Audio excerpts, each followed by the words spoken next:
Good evening, everyone, and welcome to Cruising the Pike, Cars and Comedy with Tom Galati. I have a very special guest today, someone that I go back with a little bit. I'm really happy he's on the show today, Mike Galluccio from Hollywood Motors USA.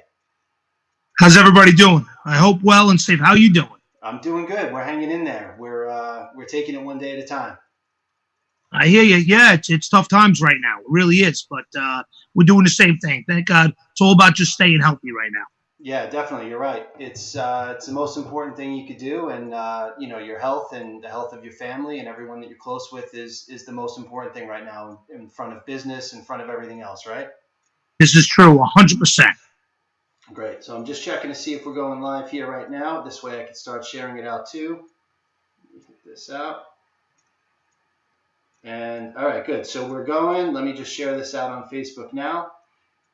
Appears as though this worked here. This is the first time I did my show last week from home. I had my kids on as my special guests, but this is the first time I'm doing Zoom, which is pretty cool. Yeah. It seems to be the new norm now. As a matter of fact, it's funny. Someone was interested in a car, and today now you could do FaceTime videos. Say that again, Mike.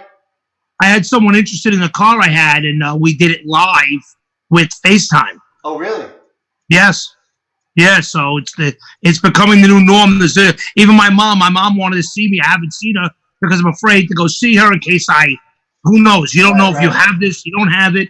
And she's a little bit older, and I said, Mom, I'll FaceTime with her. I Zoomed with her just to we could see each other. Yeah, no, it's funny. We met my parents and my sister. I live in Northport, and we met them at the track today at Northport High School. And nice. Got out of the cars, parked a pretty good distance away from them. They live in Hicksville, where I grew up. And okay. We did a few laps around the track. I played in the middle of the track with my kids, who of course I'm exposed to on a regular basis. Obviously, yeah. And it was good because there was a decent amount of people there, but everyone's keeping their distance. I think going out and doing something like that, I would consider to be safe. We've been trying to go outside with the kids as much as possible, and but you limit your exposure when you go into places like a grocery store. Unfortunately, you see the long lines at Costco and everything. Yeah. It's hard for people to do that. It is. It's tough. It's a tough time, but something like anything else, we're going to get through this. Yeah, let me check something out here because I want to see how this is on. Make it into the view here like this. I think this is good. So you can see me okay, right, Mike? I see you fine. All right, good. I'm just going to see if I can share this out now to.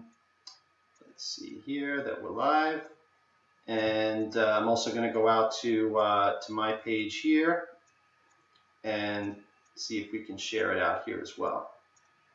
So you're in. I know your showroom's in West Babylon.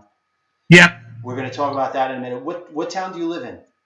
I live in West Islip. I'm legitimately driving time 4 minutes from the showroom. Oh, that's great. That's right around the corner. I'm having a beer. I thought it might have been better to have a glass of red wine with you. I wish I would have known. I didn't know this was a drinking show. I would have poured myself a scotch. So I want to go back to how I found you on your last show, Car Fellas. Mm-hmm. And can you talk to me a little bit about that show, how it came to be, and then of course I want to get into, you have a very unique car dealership. I've had the privilege of doing business with you twice already, yes, we did. I of course want to talk about that. But talk to me about Car Fellas and how you got started with that. Well, before I had Hollywood Motors, we had a dealership called Broadway Motors in Amityville on Route 110. Right. And, it was pretty interesting. It was, we were selling just really regular cars, everyday cars used to go to school or work or whatever, Hondas and Toyotas and, but always I've had a passion for classic cars since my first car when I was a kid, which was a 68 Mustang, by the way. That was the first car that you bought for me. Yeah, it was. 68 GT 68 Fastback, 302 GT Fastback. Yep. Right, I remember that car. Yep. So my first car was, unfortunately, my first car was a coupe. Yours was a lot nicer, but anyway, we had these regular cars, and we had this little car lot, and I guess a friend of mine who was kind of in the movie business really started to get in reality TV. He said, "You guys would be great for television." I thought he was kidding around. Right. But he said, "Listen, why don't you come into the city and meet some of these people I know, and I'd like to introduce you guys and see they just might be interested in what you do." I said, I didn't understand at the time. We were in the very beginning of reality TV. You know, we were before, Jersey Shore and all that stuff. Right. So, we went and to the meeting, and they liked what we said, and they liked our characters. It was the three of us, me, Big Time Tommy, right, obviously. Big Time Tommy, and it was Mario too, right? And Mario, yeah. And they said, "Listen, we'd like to come out and film what's called a pilot." And we said, "Okay, come. We're gonna do it." And they came out and they filmed us. And before you know it, Discovery Network was interested in their pilot. Obviously a fast pace, and this took some time. Right. But Discovery, Discovery Channel picked it up, and they shot 12 episodes, ran us for a season. We had a lot of fun. We got paid. The money wasn't big, but it was fun, and it did expose the business. Gave us millions of dollars worth of advertising for free, which was great. And, that's kind of it. I mean, at the end of the day, we always wanted to go classic cars. And even at Broadway Motors, I always kept one or two around. So once we were done filming, even while we were filming, I started working on Hollywood Motors. That is just classic cars. Okay. And that's how we ended up there. So so that was the dealership that you had. You said that was Amityville down on Route 110, right? Broadway Motors, yes. So now Broadway Motors, so people were coming down there at that point, right? You were getting a lot of people that were coming down to check you out because of the show, right? It was crazy. People were coming in for autographs. People coming in for photos. People from out of the country, because Discovery's a worldwide network, and they were coming from all over. It was amazing. It was really amazing to see how many people wanted to meet us. Right. And I didn't think we were that special. No, but it was cool, and I felt like the stuff, because you guys go back, you and Tommy and Mario go back a long time. All the bullshit that that you guys were doing when you grabbed lunch and fighting over, using the green the grated cheese that comes in the green bottle. I'm trying to think of the name of that. It's like the stupid shit that you guys were Parmesan, doing. yeah. Parmesan cheese. Listen, what was good and bad is it was all real. Mm-hmm. So all the chemistry between myself, Mario, and Tommy was all real. And I think at the end of the day, if a couple of times they'd asked us to be maybe unreal. They wanted to set us up in situations that to us didn't make sense, and we really weren't into that. Right. I'm not an actor, and so I think at the end of the day, it could have hurt us. Maybe we would have got more seasons if we would have beat each other up or something. But that wasn't going to happen. Right. And so now Mario and Tommy, they both still work with you at Hollywood Motors? Mario is with me every day. You have to be careful when you use that 4-letter word in front of Tommy. Work. He's just listen, Tommy is what I call outside sales or outside promotion. He very rarely comes to the office, but he is out there always touting us, always bringing in customers. Right. So, he is part of the business. There's no doubt about it. Just a different part. Right. And he's a great guy I know until we get in touch with him and get him on the show, because over the last year, he's become a pretty big social media influencer. Right. Yeah, and I noticed that.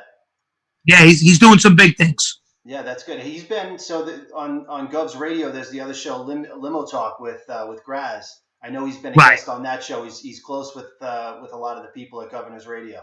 And Governor's Comedy Club proper. Yes, yeah, me too. I got to tell you, the guys at Governor's are great guys. I got to tell you, they're really good people. Yeah. I go way back with James for many years, and he's just a great guy.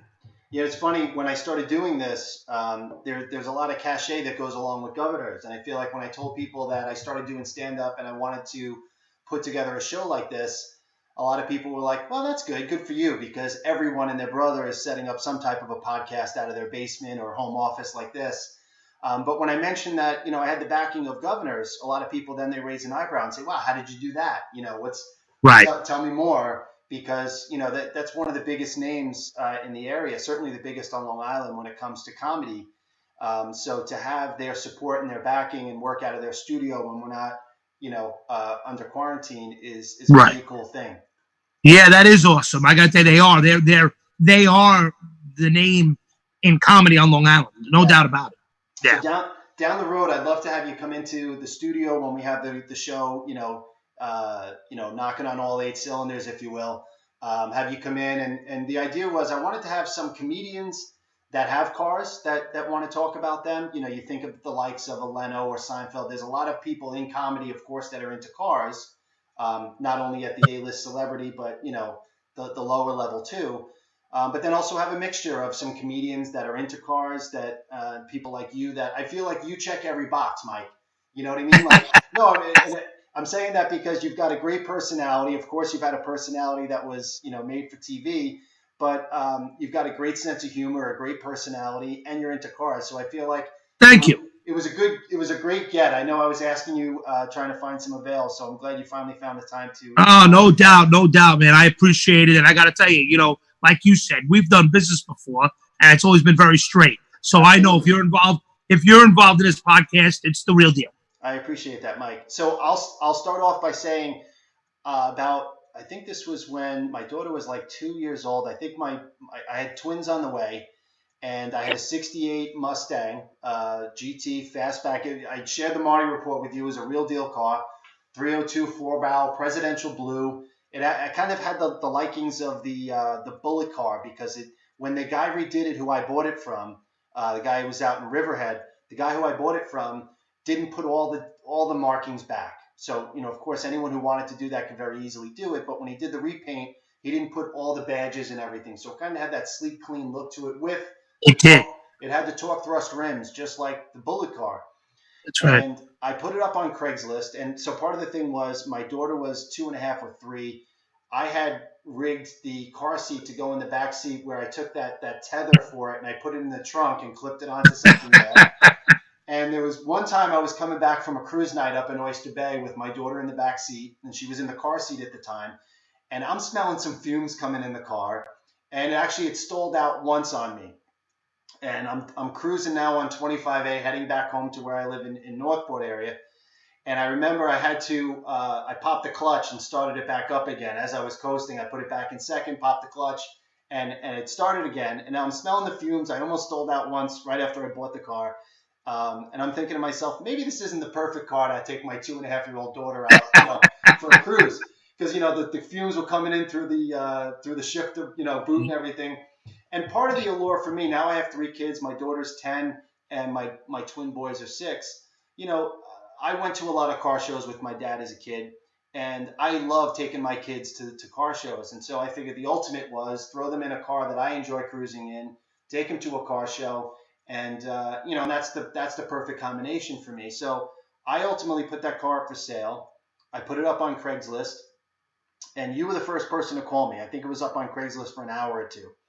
And that's back when I'm going to say there was still a decent amount of legitimate business happening on Craigslist. I know there's a lot of bullshit that happens on there, but I remember putting it up there. You called me, and I heard your voice, and then I looked at the number, and I think I looked you up online for Hollywood Motors. And I remember telling my dad, because we loved watching your show. It was like, oh, look, he's looking at this car. It looks like that car's in Lindenhurst. I know where that diner is. Like most people on Long Island. Yeah, it was good for local people. Yeah, totally. And I remember calling you back, and I said, listen, Mike, I just put the car up for sale. I've watched your show. I'm a big fan, but I know how you do business. You're going to come to my house, and you're going to wave some amount of money of cash under my nose, and it's going to be probably half of what I'm asking. And I'm not in that position yet. If I'm in a rush to sell it, I'll call you. And you said, Tom, look, the show was entertainment. There was a lot of, we were selling cars and we were doing a lot of legitimate business, but there's a lot of showmanship when you're doing a TV show like that. You said, if it's a legitimate car and I'm interested, there's no reason why I wouldn't pay you a fair price.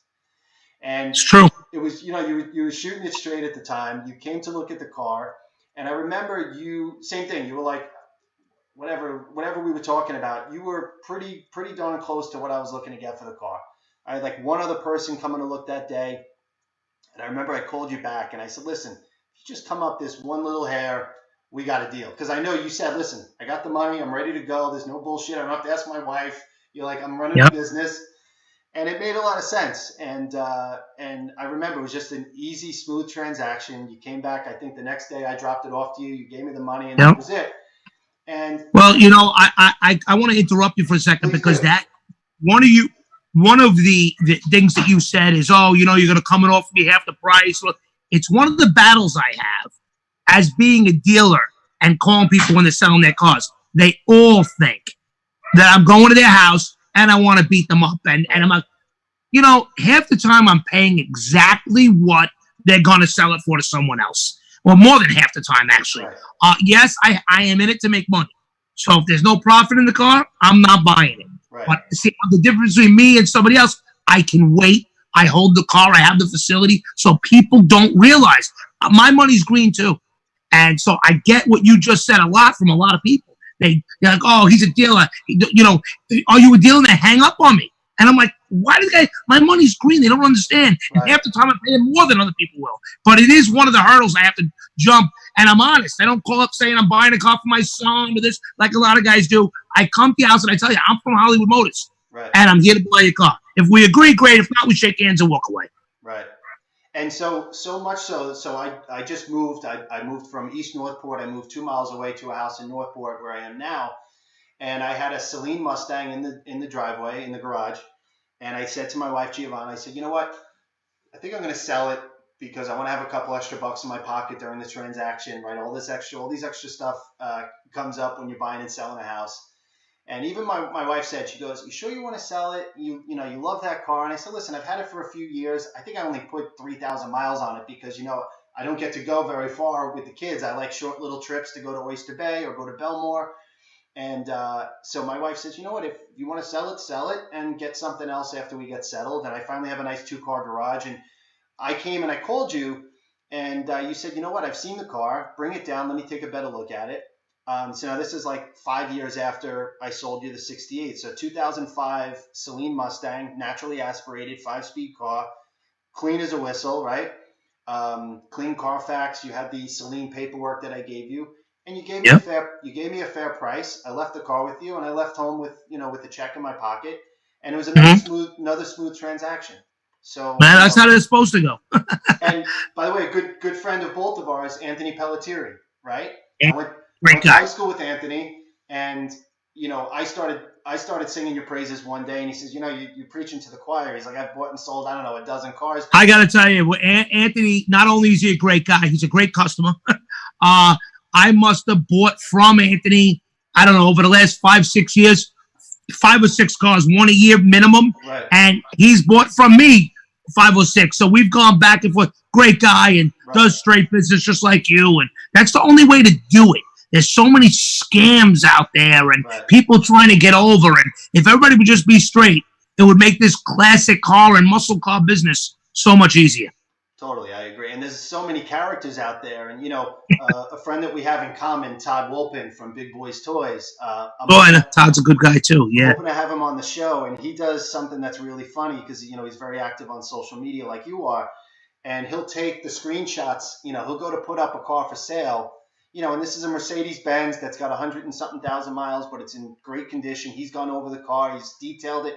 And he's asking 10 or 12 grand for the car. And he's got people sending him, hey, I'll give you 6 grand today. I'll give you 6,500, whatever. And he'll screenshot it and share it and say, look, go take that money, bring it to Atlantic City. And when it looks like 10 or 12 grand, come back and see me. But, so many people are full of shit. And then so many people, they'll, oh, I just ran it by my wife or whatever the story is. Everyone's got a story. And, it's nice to deal with people that are straight shooters. It is. And, I've been in a lot of businesses in my life before the car business. And I got to tell you something, and I say this and it's sad, but some of the worst people I've ever met are in the car business. Right? So there's some unscrupulous, and unfortunately, car salesmen have a terrible name. We really do. But there's a reason. There's some guys that really live up to it. Right. It's funny, a good friend of mine, Mike Murphy, he's been in sales. I feel like everyone knows a Mike Murphy, but I grew up with him. We went to Hicksville High together. I know him back from middle school. He's been in the car business a long time. He works for a company now called Cars Now, one of the apps that allow you to talk to the dealership when they're closed, or you go to the website, you're looking at their inventory. He taught me something a long time ago where he said a good deal is a state of mind.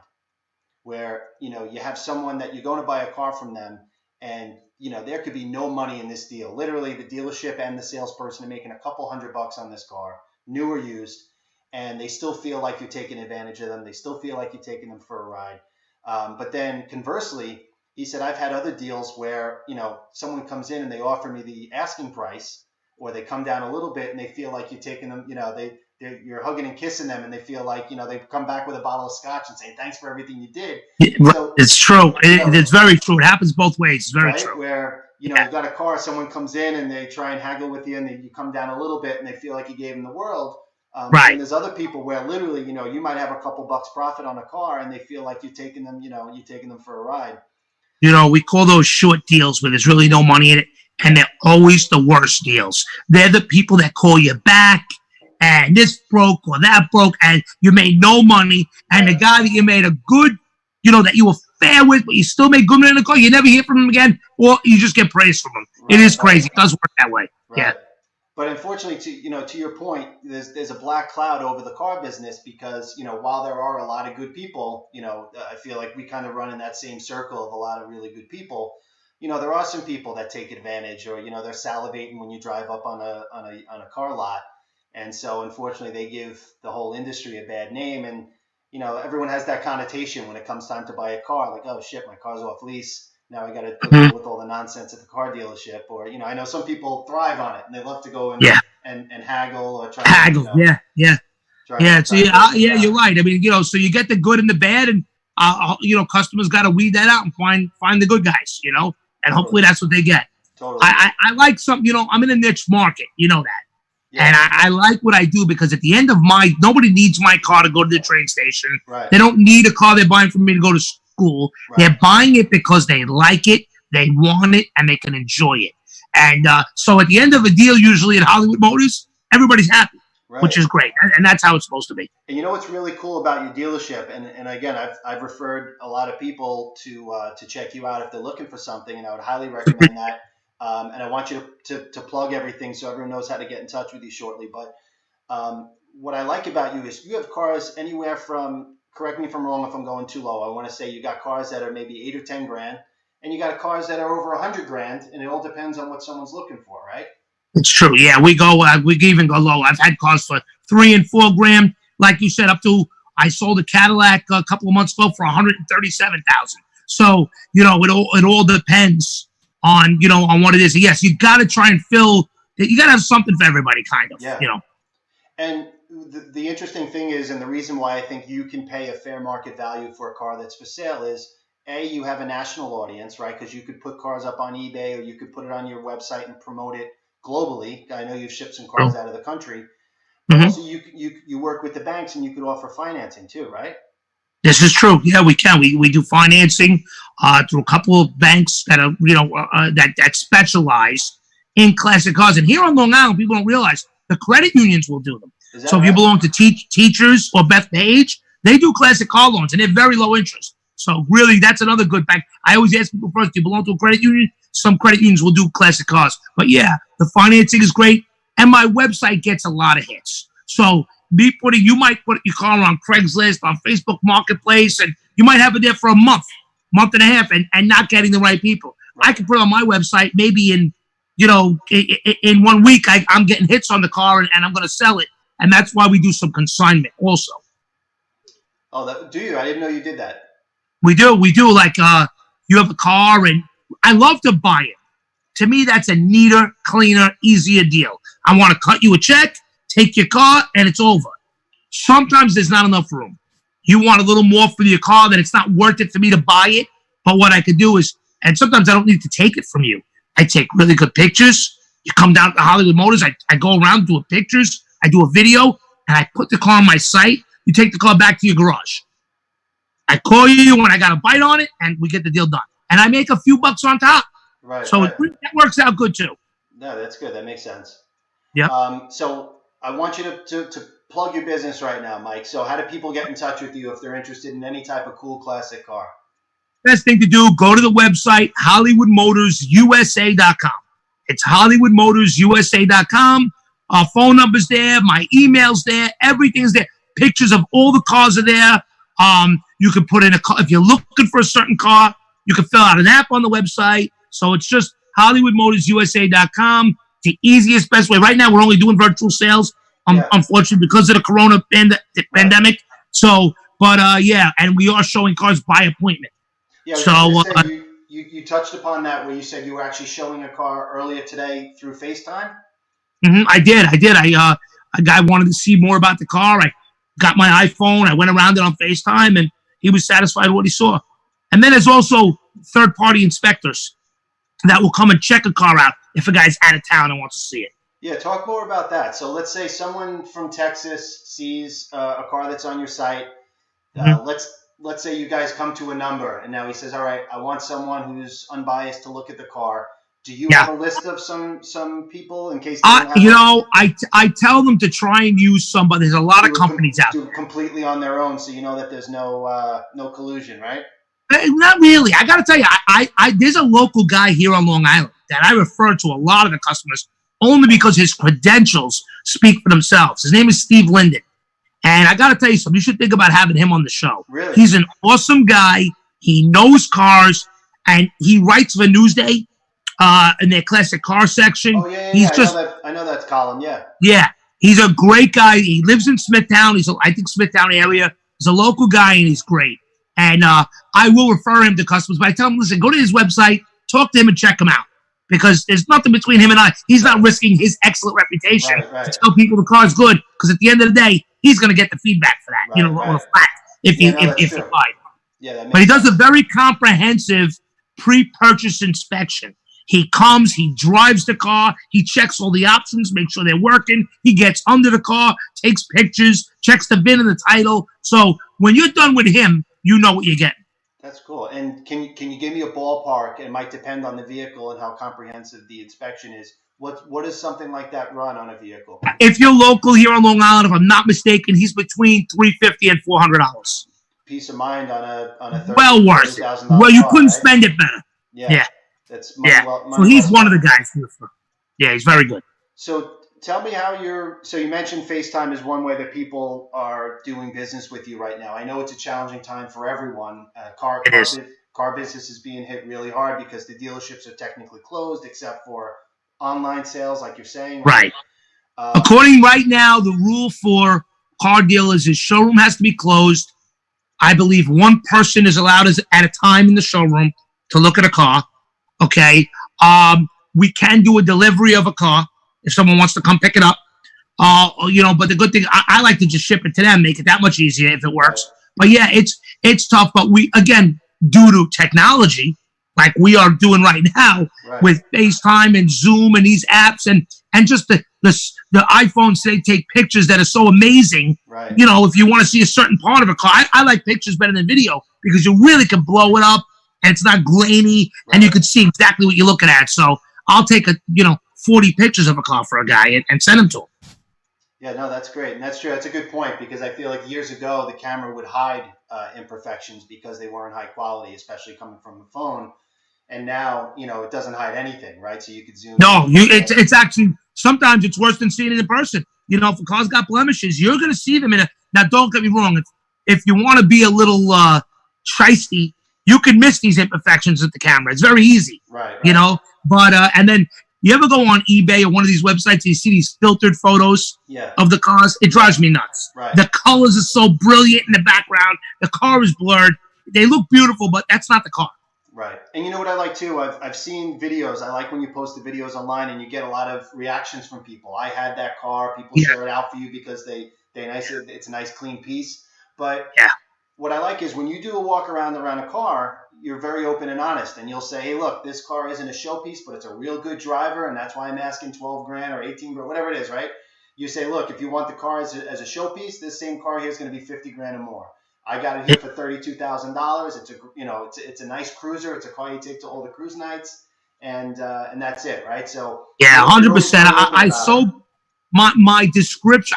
I sell probably 60% of my cars sight unseen. Wow. So my description, it's a lot. My descriptions have to be on point. And don't get me wrong, you'll get some people that are unhappy when they get the car. Right. They were expecting more than it happened. So I'm not that guy saying it never happens to me. It does happen. But that's why this inspector is able to come, and there's answers for that. But usually I'm on point with my description. And if you didn't get what I was telling you, then, shame on you at that point. But I really do describe, because honestly, if there's an imperfection or a scratch or something, they need to know. Right. So how long have you had Hollywood Motors at this point?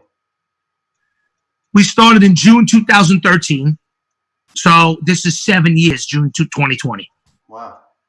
And this has been your dream for a real long time, right? This was very long time. I've been wanting to do this for, I've been in the car business a very long time. This is something I wanted to do, and kind of was always a little nervous because it was a niche, and, can it support it? And I got to tell you, I'm glad I did it. Best thing I ever did. That's awesome.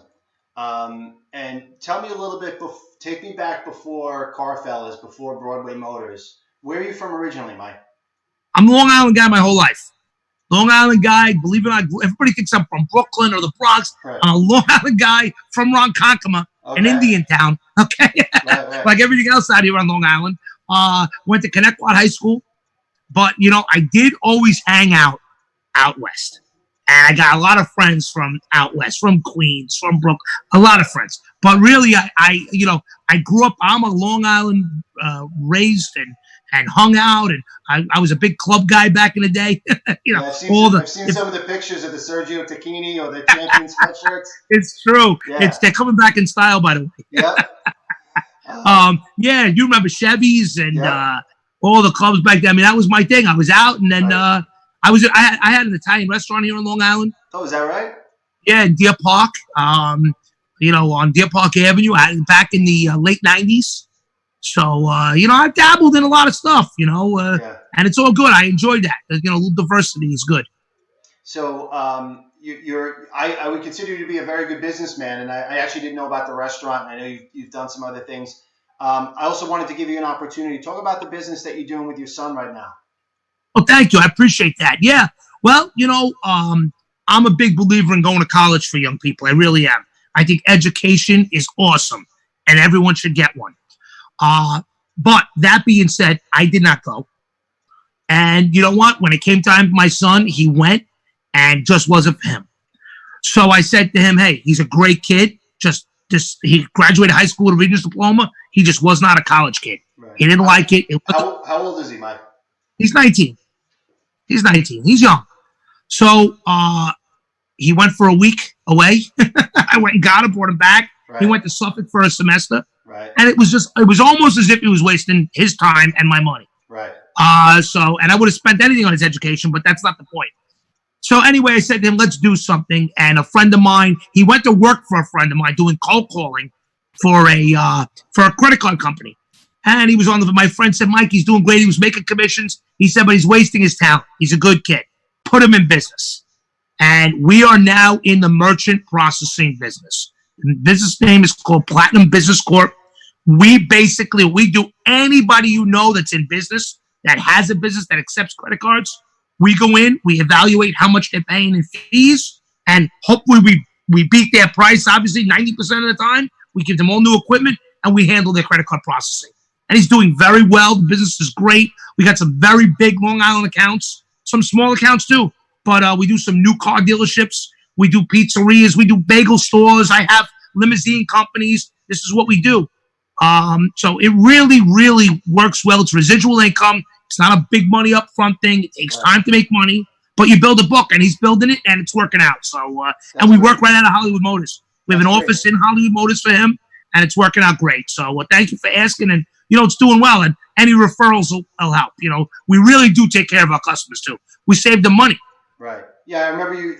I've been following some of your posts there with your son, and so basically, people that accept credit card processing, all they have to do is show you how far back do they have to show you in terms of statements to figure out if you could save. Last month, show me what they did last month in their credit card statement. We look at it. My son does a written analysis for them, what you're paying now and what you will pay if we take over your processing. And there's a new product out there for small business. And it's got mixed reviews by people, but it's the cash discount program. Have you heard of it? Yes. Okay. And, a lot of consumers say, we don't want to do that. But as a small business owner, Hollywood Motors does it. And we charge the customer 4% to use their credit card. And we have to do that. They're getting vacations. They're getting cash back. We can't afford to pay the fees. You know what I mean? So now it's a courtesy. Customer can pay in cash. They can pay with a bank check, but they also, they pay with a credit card. They have to pay the fee. We're not paying it anymore. And for a small business, it works, especially now during this virus and the pandemic. I'm getting so many calls from businesses that want to make up this money over the next year, and we can do it because they're going to lose money. My business is losing money. Yeah. It's crazy the effect that this ripple effect that it's having on everyone, the neighborhood. And I know even restaurants and pizzerias that you might drive by and it looks like they're doing pretty well and they're doing their best to make do. They are, given the situation, but it's a fraction of what they're used to making when they're open. I'm a work hard, play hard type of guy. I love to go out. My passion is to go out and eat, obviously. I like to get out there and I like good food and I go to all the restaurants on Long Island. I support my local restaurants maybe more than I should. Uh-huh. And I got to tell you, it's hurting them. They're hurting. So I'm hoping that we get over this and most of them can survive and because it's not easy. It can't. A lot of people. I think a lot of people don't realize, how razor thin the margin is at a lot of restaurants. Even fine dining restaurants. There's different types of markup on the liquor, but when it comes to serving, when you want to serve quality food, the margins are a lot thinner than people think. So a lot of these places, even if they're busy, aren't, they're not socking money away like people might think. No, it is not easy. Restaurants sometimes work usually on a 10, 15%. So on that, profit margin. So every 100 you spend, they're making $15. Right. That's really not, you know what I mean? It's crazy when you think about it. Right. It's not that, they got to pay help, insurance. It's a lot. Right. You go to a restaurant sometime and you drop $200 on a dinner for 2 or 4 people, and all you think about is the gross money. You don't think about the insurance, all the people that they have to pay and everything to keep the lights on. Do you like to go out and eat? I do. Yeah, I do. Where do you go in your area, Kira? I'm always looking for new recommendations. So I think so in Northport there's Maroni, and we actually we took in from them last night. Did you really? Yeah, and it was a cool setup where a lot of these guys have gotten good with the curbside. We did they have their takeout pots. Mike Maroney had, he had the meatballs that beat Bobby Flay. So nice. You go there and you could do a tasting menu that's, $120 or $140 a person, but it's unlimited wine and beer. So when my wife and I do that, we always Uber, so we get our money's worth. Gotcha. But we did these 2 pots to go, and they actually only take cash or check. They don't take credit cards. So not a good prospect. We should talk to them about that. Not a good prospect for platinum, but we could get you in there. But they said, call me when you're out front. So I called the number. I was out front. Someone came outside. They opened up the back door, put the bag in there, took the money on the seat. It was like a drug deal, I guess, or like a mafia deal, right? They put the bag I got to tell you, there. they're very good, that place. Very good. They're a staple in the area. They really are. Yeah, they're really good. And Rob Key's up by me too. Actually, another place. Rob Key's is very good. Yeah. And if you go a little, I guess from you it's a little east. I like Menino's also. Oh yeah. Menino's is very good. What are the places by you? I know you like. Vespa just opened up by us, which is I think part of Tellers and those guys. Or am I mistaken? I don't know if they're there, but they might be part of that group. But I know Vespa has a location in Farmingdale. I think in Islip too, right? I don't know Vespa. That one I don't know. I got to tell you, I don't know. For Italian food, I don't mind traveling. I go to Massapequa. There is an Italian restaurant in Massapequa that I find to be, it's called Buccinella's. Okay. On Broadway in Massapequa. Excellent food. Locally, listen, I like Blackstone for steak. Yep. Have you been there? Yep. They're not far from you. Yep. There's a lot of. There really is a lot. We're very lucky here in Long Island. There's a lot of. Yeah, we have a lot of good restaurants. Yeah. We really do. And it's funny, my kids had something going on at school with, I think it was Pizza Hut. I think if you read a certain amount of books, they got a voucher for like a free small pizza or something from Pizza Hut. And, kudos to them for trying to get their foot in the door with the kids, right? Right. And I remember my kids saying to me, why don't we order from Pizza Hut? I think the coupon had a picture of a pizza, I guess, to a 6-year-old kid. It looks pretty good. It looks great. Yes. And I said because our last name ends in a vowel, and there's 15 awesome pizza places within a 10-mile radius of here. That's why we don't go to Pizza Hut. Yeah, listen, I got to tell you, my kids still order from Domino's. Right. And it hurts me every time it comes in the house. I feel pain seeing it come. It's just a tear in your eye, right? Yeah, it's terrible. It's terrible. It's one thing if it's 2:00 in the morning and you're playing cards and everyone else. Nothing's open and you need to just eat something. Yeah. I get it. Right. Yeah.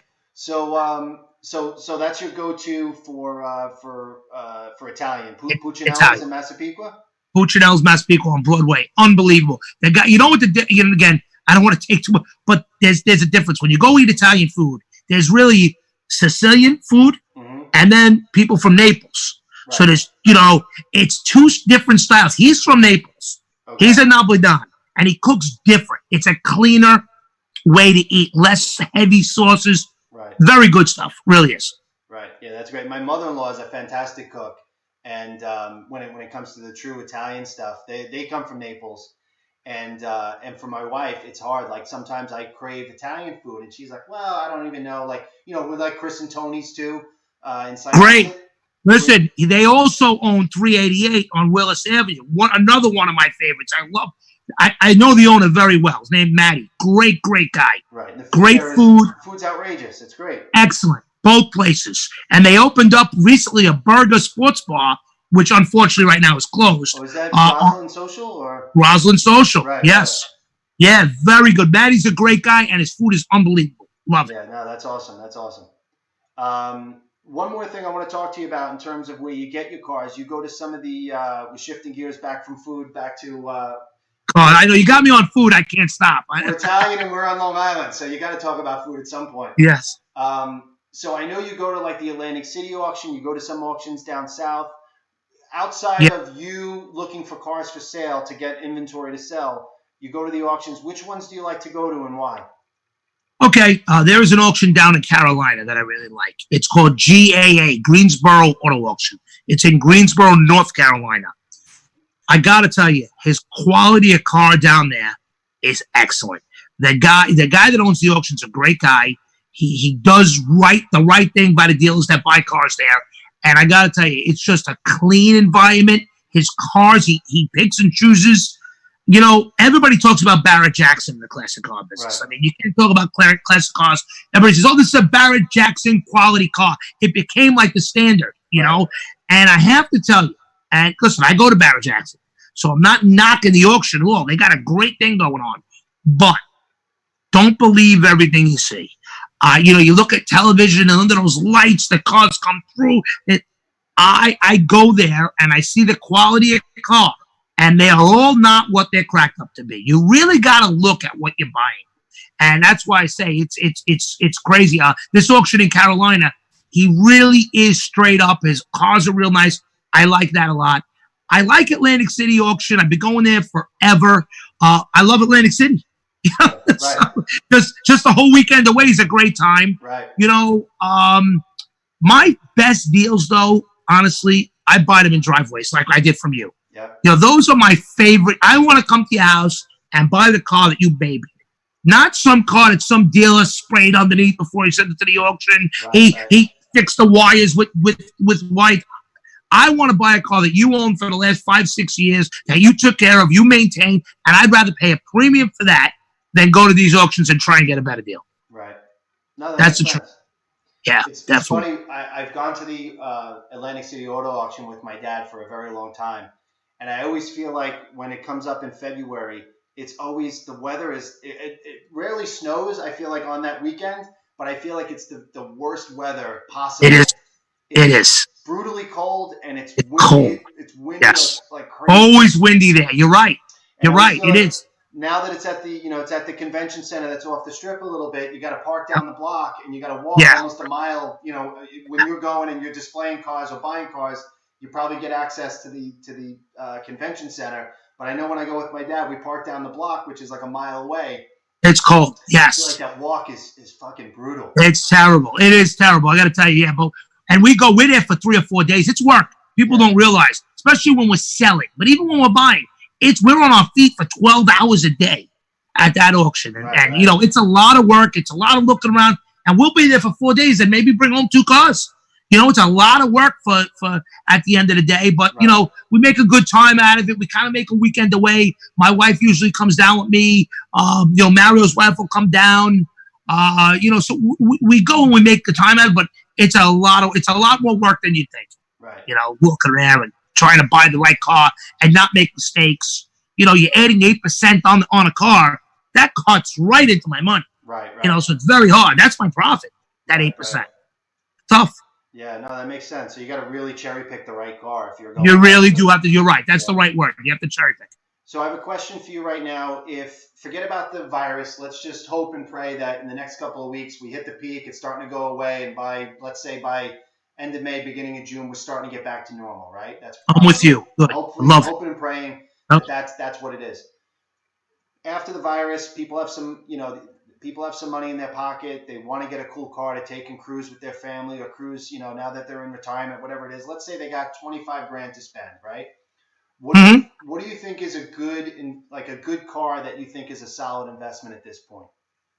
Well, listen, everyone has their personal preferences, but if you had $25,000 to spend that you think is, at the very least, you're going to get your money back or close to it after a couple of years. Right. Well, listen, and here's what I don't know what car I would say. The market right now is changing, and I'll tell you this.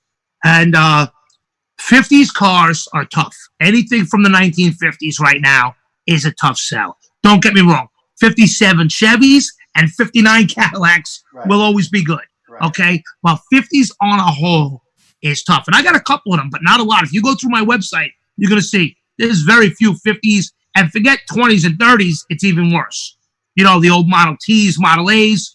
Those guys that like those cars, unfortunately, getting too old to be in the game. Or, they're not in the game no more because, they don't know anybody that ever had one. Right. Okay? Right. Makes sense. So what the trend is now, believe it or not, is late 70s and 80s cars. Right. 79 Bandit Trans Ams, 87 IROCs. Right. Fox body Mustang GTs, Fox body Mustangs.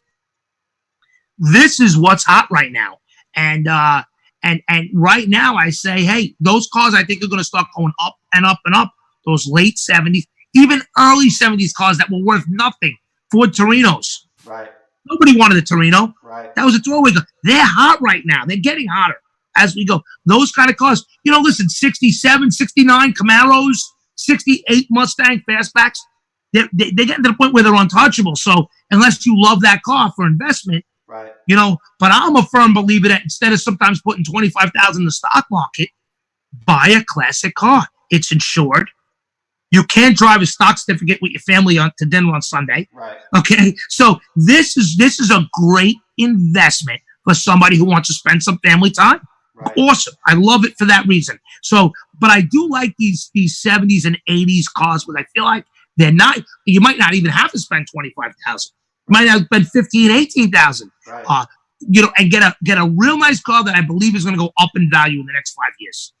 Yeah, no, that's a good point. I appreciate your perspective there. By the way, we're talking to Mike Galluccio from Hollywood Motors USA in West Babylon, New York. For anyone, I'm looking down, I see a note from Gina Kinjemi from Govs Radio. Thank you for the reminder, Gina. It's a great check-in. We're getting close to wrapping up anyway, but I want to make sure everyone knows who we're talking to. And I have another question for you, Mike. So you're talking about, a good car that's a good investment. I think it's a good point to call out that when Barrett Jackson came on the scene, that's when everyone that was like around my father's age, your father, I know he's passed. That's when they all had money that their kids were all done with college. They had equity in their house, and they said, you know what, that house that my father said no to when I was in high school or college. It was the Corvettes, it was the Camaros, the 69 Camaros, right? That's right. So they said, you know what, I could pull 50 or 80 grand in equity out of my house, or 100 grand in equity, get the car cherry, just like it was in the showroom when I was 18 or 17 in 1967 or 69. Right. I couldn't afford the car. I wasn't allowed to get the car. Now I can get it. Now that's right. You're talking about all the cars that are popping now. Now it's the people that are kind of leading the charge, I think, in this. As some of the boomers, I'm going to say, are aging out in terms of not buying and selling cars like they used to. Right. I think it's our generation now that's starting to take over in this space. How old are you now, if you don't mind me I'm asking? 44. Okay, so I got a few. I'm going to be 50. And again, when I was a kid, when I was in high school, graduating from Connecticut, if you had an IROC, you were it. Right. You were. And there was a few of them, but I didn't have one.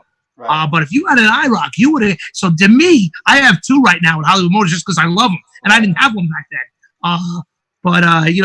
Those kind of cars, the Mustang, the Fox bodies are just through the. You're a Ford guy, Mustang guy, pretty much. You know? So yeah, those kind of, because we had them when we were younger, we want to relive those glory days. Yep. No, you're right. It's funny because you sit in that car and you just immediately takes you back. You want to talk about being the guy or the big man on campus back then. Anthony Pelletieri, Hicksville High School. He was a senior. I was a junior. He was driving. I want to say it was an '87 or an '88 GTA Trans Am, and that was really that was even more money than the IROC. Right, because that had the vet motor, that had the 5.7, it had those honeycomb wheels, and that was a sharp looking car.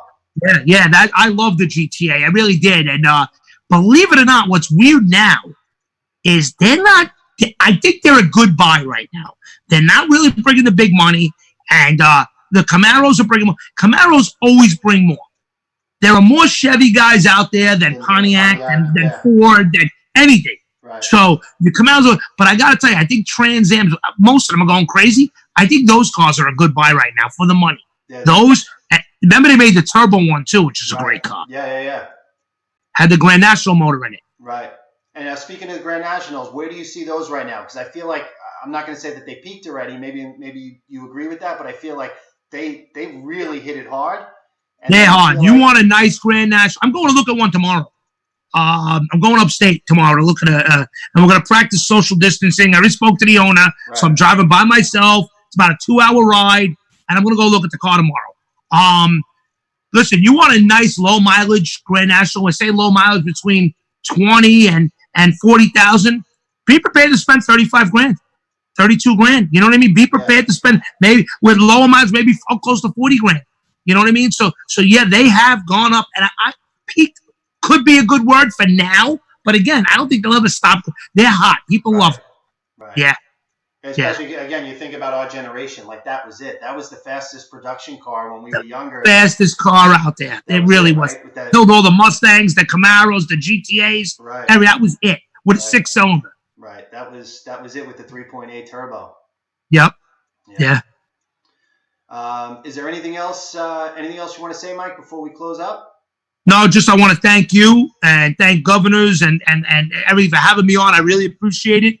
And I will say this: we are buying cars. I know unfortunately, because of what's going on, a lot of people have to cash out of some of their toys. And we're not taking advantage of anybody. But if there are anybody looking to sell their car, they can contact us, because we don't just sell cars; we buy cars, as you know. Yeah. I didn't sell you anything; I bought two from you. So yeah, right. So we're buying cars. So if people out there that want to sell their car, we're the quickest, easiest. I won't say we're going to pay you the most out of anybody. We're going to be very fair, but quick and easy, done. You don't want a lot of people coming to your house right now anyway. Give us a call. We can work a deal. No, it's a great point. And it's funny because I don't even, you try and think of every angle at every point in time. And like I said, I got an email from a car dealership the other day, a Huntington dealer that I've worked with, a Ford dealer that I've worked with before. To service. My wife has an Explorer and I have an F-150, and they sent an email, and it was interesting just their approach to service right now. And they're saying, if you're a senior citizen, we'll pick up your car and we'll drop it off. You're afraid about going anywhere, but you still need brakes done on your car, or you're overdue for an oil change. You got to get it done because you still have to make that once a month trip to Costco at this point or something, right? It's an essential business to do car repair, definitely. It is, absolutely, right? So I just thought it was a great angle for them to reach out, and I say that in a positive way, just to say like, oh, well, that's a good way for them to be approaching the business right now. And it's a great point for you to say that. Unfortunately, there's people out of work, there's people looking to liquidate things.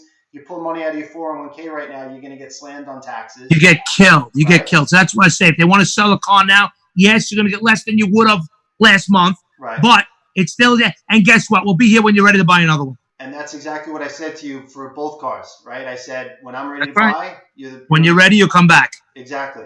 because Yep. because it's a square deal and you're a good guy. So so people Thank do you. business. Appreciate that. You too, and I appreciate you having me on again. I really do. Thank you so much. So again, we have Mike Galluccio. Big thank you, Mike, for joining the show. Once we're back in the studio, I want to have you back on. I love it. Hope nothing but health for you and your family and everyone out there You and yours watching. too.